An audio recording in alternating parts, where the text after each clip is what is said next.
നമുക്ക് പ്രിയപ്പെട്ട പലരും ഇന്ന് ആറടി മണ്ണിലാണ്. എന്തൊക്കെ മോഹങ്ങളും സ്വപ്നങ്ങളുമായി ജീവിച്ചവരാണവർ. ഒത്തിരി മോഹങ്ങൾ ബാക്കിയാക്കി യാത്ര തിരിച്ചവർ. അവരുടേതായി നമുക്കിനി പറയാനുള്ളത് 2 മീസാൻ കല്ലുകൾക്കിടയിലുള്ള സ്ഥലം മാത്രമാണ്, അതായത് ഖബറാണ്. ഖബർ സന്ദർശിക്കുന്നത് ഒരു പുണ്യപ്രവൃത്തിയാണ്. അതിനൊരുപാട് ഉപകാരങ്ങളുണ്ട്. നമ്മുടെ നിസ്സഹായത ശരിക്കും ബോധ്യപ്പെടുന്ന ഒരു പ്രവൃത്തിയാണ് ഖബർ സന്ദർശനം. ഖബർ സന്ദർശിക്കുന്നതിലൂടെ നമ്മളും മരിക്കാനുള്ളതാണ് എന്നൊരു ബോധം നമുക്ക് വരും. എപ്പോഴാണ് എവിടെ വെച്ചാണ് നമ്മൾ മരിക്കുക എന്ന് ആർക്കും നിശ്ചയമില്ല. ഏതായാലും മരണം അനിവാര്യമാണല്ലോ. ജീവിത വ്യവഹാരങ്ങൾക്കിടയിൽ മരണത്തെക്കുറിച്ച് മറന്നു പോവുകയാണ് നമ്മളൊക്കെ. മരണപ്പെട്ടു പോയ നമ്മുടെ പ്രിയപ്പെട്ടവർ നമ്മുടെ സാമീപ്യം പ്രതീക്ഷിക്കുന്നവരാണ്.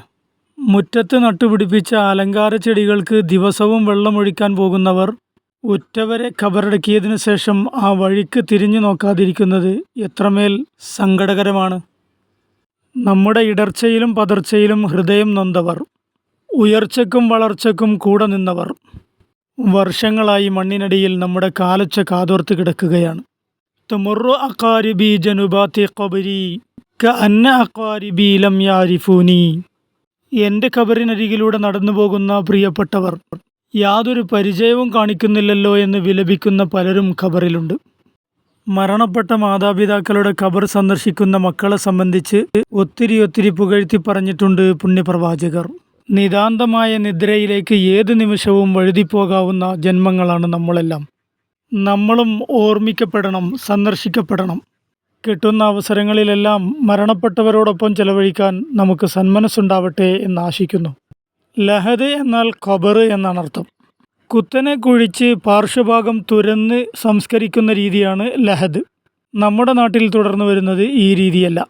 നമ്മുടെ നാട്ടിൽ അധികാരി എന്നൊക്കെ പറയുന്ന സ്ഥാനം പോലെയാണ് ഡാത്തു എന്ന പ്രയോഗം മലേഷ്യയിൽ.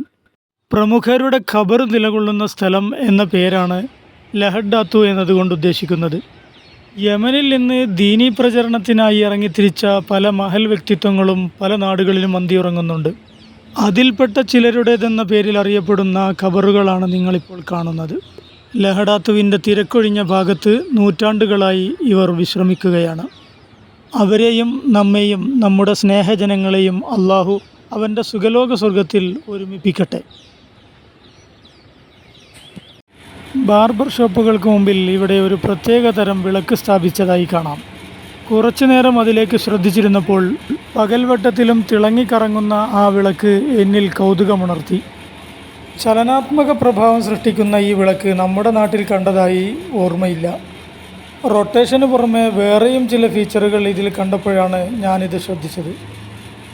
നിങ്ങളൊരു പക്ഷേ കണ്ടിട്ടുണ്ടാകും, എങ്കിലും ആ കൗതുകം നിങ്ങളുമായി പങ്കുവെക്കാമെന്ന് കരുതി.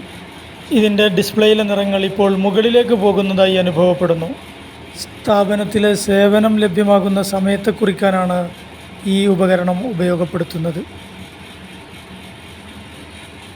സ്നേഹവിജയാശംസകൾ നേർന്നുകൊണ്ട് മലേഷ്യയിൽ നിന്നും ഫൈസൽ വടപുറം. അസ്സലാമു അലൈക്കും വറഹ്മത്തുള്ളാഹി തആല വബറകാതുഹു.